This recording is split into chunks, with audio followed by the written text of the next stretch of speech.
Priyanka Shankhnath news चॅनलच्या मराठी बातमीपत्रात आपलं स्वागत करते। पाहुयात आजच्या काही मुख्य बातम्या।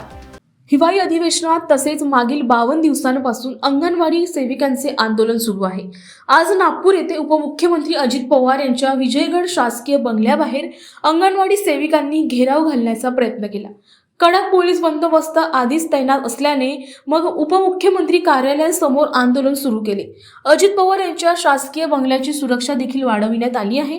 आपल्या विविध मागण्यांसाठी अंगणवाडी सेविका या रोज वेगवेगळे आंदोलन करून सरकारचे लक्ष वेधण्याचा प्रयत्न करीत आहे।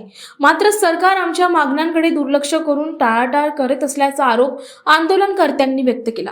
म्हणून आज थेट उपमुख्यमंत्री अजित पवार यांच्या शासकीय निवासस्थानासमोर अंगणवाडी सेविकांनी ठिय्या करीत आंदोलन करीत शिट्ट्या वाजवत सरकारची कान उघडी करण्याचा प्रयत्न केला। आम्ही इथे आंदोलन करायला आलेलो आहोत। आमच्या ज्या ग्राही मागण्या आहेत त्या पूर्ण करण्यासाठी आलेलो आहोत। 4 डिसेंबर पासून आम्ही सतत मोर्चात येऊन राहिलेलो आहोत, पण सरकार आमची दखल घेत नाहीये। त्यांना आमच्याबद्दल असं हे नाही, म्हणजे वाटून नाही राहिलं की एवढ्या सेविका इतके काम करतात।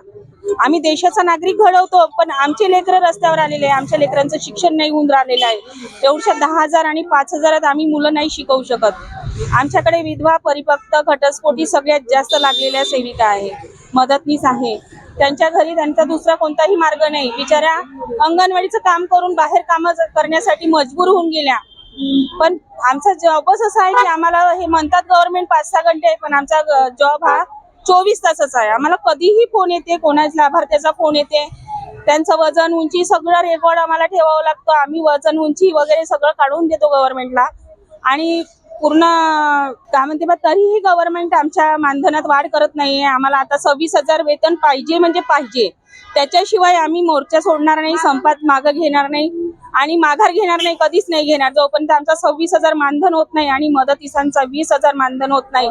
कारण आता आमच्या कार्यकर्त्या एवढ्या चिडलेल्या आहे की आज 52-53 दिवस होऊन सुद्धा सरकार आमच्या मोर्चाचा, संपाचा दखल घेत नाहीये।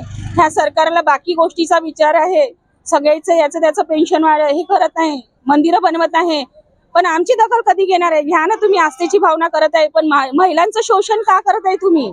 महिलांचं शोषण करणं बंद करा तुम्ही, हे माझं सरकारला सांगणं आहे। तर हे होतं आजचं बातमीपत्र। पुन्हा भेटूयात पुढील बातमीपत्रात। तोवर बघत राहा शंखनाथ आवाज सत्याचा। नमस्कार। सर्व प्रकारच्या पाळीव प्राण्यांसाठी अत्यंत गुणकारी इनोटॉक्स पौष्टिक आहार, नैसर्गिक वापरा, केमिकल टाळा। इनोटॉक्ससह रोगराईस आळा घाला। पशुखाद्य टेक्नॉलॉजिकल ऑडिटिव्ह उत्पादनासाठी महाराष्ट्रातील सर्व जिल्हे व तालुक्यात डीलर्स नेमणे आहे। अधिक माहितीसाठी संपर्क करा 8446625542 738775157।